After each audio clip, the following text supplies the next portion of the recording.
Hello friends. അപ്പോൾ ഇന്ന് കുറച്ച് ഡിഫറെൻ്റ് ആയിട്ട് റീൽ ആണ്. ഞാനെപ്പോഴും ഡാൻസ് റീൽസാണ് ഇടുക. അപ്പോൾ ഞങ്ങൾ വിചാരിച്ചു ഞങ്ങൾ കഴിക്കാൻ ഇത്രയും സ്ഥലങ്ങളിൽ പോകുന്നുണ്ട്, ഡിഫറെൻറ്റ് സ്ഥലങ്ങൾ പോകുന്നുണ്ട്. അപ്പോൾ പിന്നെ അവിടുത്തെ ഒരു റീലായാലെന്താ. അങ്ങനെ ഞങ്ങൾ ഈ പ്രാവശ്യം പോയത് അമ്മാസ് കിച്ചൻ, ടൊറോണ്ടോയിലുള്ള അമ്മാസ് കിച്ചണിലാണ് ഞങ്ങൾ പോയത്. സോ കുറച്ച് ഫുഡ് വ്ളോഗേഴ്സിൻ്റെ റീലിൽ കണ്ട ഒരു സ്ഥലമായിരുന്നു അമ്മാസ് കിച്ചൻ. നല്ല സൗത്ത് ഇന്ത്യൻ സ്റ്റൈലിലുള്ള അൺലിമിറ്റഡ് നോൺ വെജ് അല്ലെങ്കിൽ വെജ് സദ്യ അവിടെ കിട്ടും. സോ അത് കഴിക്കാമെന്ന് വിചാരിച്ച് പോയതാണ് അവിടെ. സോ അതിന് പക്ഷേ റിസർവേഷൻസ് ചെയ്യണം നമ്മൾ. അവർ ഒരു സ്ലോട്ട് തന്നിട്ടുണ്ട്. അതിൽ ഏതെങ്കിലും ഒരു സ്ലോട്ടിൽ നമുക്ക് റിസർവേഷൻ ചെയ്ത് വെക്കണം നേരത്തെ അവിടെ പോകുന്നതിന് മുമ്പേ.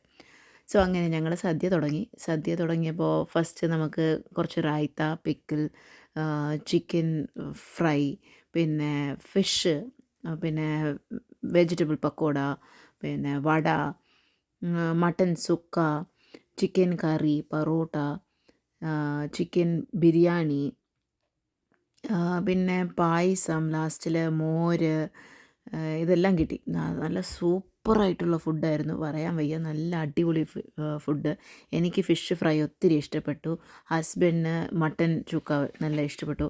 അതേപോലെ മക്കൾക്കാണെങ്കിലോ ചിക്കൻ ഫ്രൈ അത് സൂപ്പറായിരുന്നു. ബിരിയാണി അടിപൊളി ബിരിയാണി, നല്ല ആ ജീരക സാമ്പാർ റൈസിലുണ്ടാക്കിയ ബിരിയാണി നല്ല ടേസ്റ്റായിരുന്നു. അങ്ങനെ ഞങ്ങൾ വയറ് നിറച്ച് കഴിച്ചു, അടിച്ച് പൊളിച്ച് വന്നു. പിന്നെ ലാസ്റ്റ് ബില്ലും അത്ര വലിയതായിട്ടൊന്നും വന്നില്ല. $60 സംതിങ് എന്തോ ആയുള്ളൂ ഞങ്ങൾക്ക്. സോ നിങ്ങളും പോയി അവിടെ ട്രൈ ചെയ്ത് നോക്കാം.